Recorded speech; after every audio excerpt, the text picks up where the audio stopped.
Hello friends, welcome to Southern Food Tamil. இன்னைக்கு நம்ம Southern Food Tamilல Basundi sweet recipe தாங்க பார்க்க போறோம். இந்த ஸ்வீட் ரெசிபியை நம்ம ரொம்ப சிம்பிளா வீட்ல இருக்க குறைவான இன்கிரிடியன்ட்ஸை வச்சு சட்டுன்னு செஞ்சிடலாம். வாங்க எப்படி பண்றதுன்னு வீடியோக்குள்ள போய் பார்க்கலாம். வீடியோக்குள்ள போறதுக்கு முன்னாடி நம்ம சேனல் Southern Food Tamilஐ சப்ஸ்கிரைப் பண்ணிட்டு பக்கத்துல இருக்க பெல் சிம்பலையும் கிளிக் பண்ணிக்கோங்க. இப்போ இதுக்காக ஒரு நான்ஸ்டிக் கடாய் எடுத்துக்கோங்க. இதில் 1 லிட்டர் ஃபுல் க்ரீம் மில்க் சேர்த்துருக்கேன். நம்ம வாங்குகிற பால் பேக்கெட் மேலேயே ஃபுல் க்ரீம் மில்க்னு எழுதியிருக்கோம். அதில் ஃபேட் கண்டென்ட் அதிகமாக இருக்கும். அதை எடுத்துக்கிட்டிங்கன்னா ஸ்வீட் ரெசிபிக்கு நல்லாயிருக்கும். இந்த பாலை நம்ம மிதமான சூட்லேயே வச்சு அடிக்கடி இந்த மாதிரி கிண்டி விட்டு காய்க்க போகிறோம். இப்போ பாருங்கள், ஒரு 10 நிமிஷம் ஆயிருக்கு. இந்த மாதிரி ஏடு மேலே மிதக்கும். நம்ம அடிக்கடி இந்த மாதிரி அந்த ஏடெல்லாம் எடுத்து உள்ளே விடணும். ஏன்னா இந்த ஆடையில் தான் அந்த டேஸ்ட்டே இருக்குது. இப்போ இதில் நம்ம நட்ஸ் சேர்த்துக்கலாம். 2 டேபிள் ஸ்பூன் போல் பாதாம், 2 டேபிள் ஸ்பூன் போல் முந்திரி, 2 டேபிள் ஸ்பூன் பிஸ்தா. இது எல்லாத்தையும் சேர்த்து நல்லா மிக்ஸ் பண்ணி விட்டுடலாம். மீடியம் ஃப்ளேம்லேயே வச்சுக்கோங்க, இல்லைன்னா கீழே அடி பிடிச்சிரும்.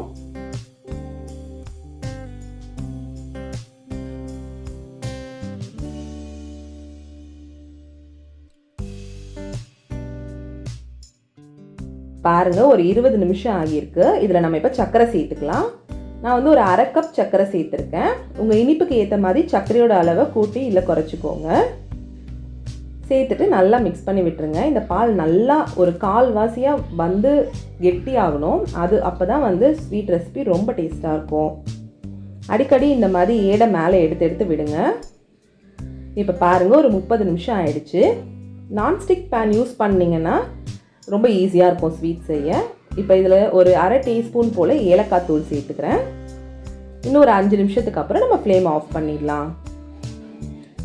இப்போ பாருங்கள், ஒரு 35 நிமிஷம் ஆயிருக்கு மொத்தமாக. எனக்கு மேலே எவ்வளோ அழகாக ஏடு படிஞ்சு வந்திருக்குன்னு பாருங்கள். நல்லா பாலும் கெட்டி ஆயிடுச்சு. இந்த பதத்தில் இருக்கணும். இதை நம்ம ஆறுனதுக்கு அப்புறமா ஒரு 2 மணி நேரம் ஃப்ரிட்ஜில் வச்சு சில்லுன்னு சர்வ் பண்ணால் ரொம்ப டேஸ்ட்டாக இருக்கும். அவ்வளோதான் ஃப்ரெண்ட்ஸ், பாசுந்தி ரெடி ஆகிடுச்சு. ரெஃப்ரிஜரேட் பண்ணி சில்லுன்னு சர்வ் பண்ணுறதுக்கு தயாராக இருக்குது. நீங்களும் இந்த ஸ்வீட் ரெசிபியை கண்டிப்பாக உங்கள் வீட்டில் ட்ரை பண்ணி பார்த்துட்டு எப்படி இருந்ததுன்னு உங்களுடைய கருத்துக்களை கமெண்ட் பாக்ஸில் பதிவிடுங்க. இந்த வீடியோ உங்களுக்கு பிடிச்சிருந்ததுன்னா லைக் பண்ணுங்கள், ஷேர் பண்ணுங்கள். திரும்ப வேறு ஒரு ரெசிபியோடு உங்களை மீட் பண்ணுறேன். தேங்க்யூ.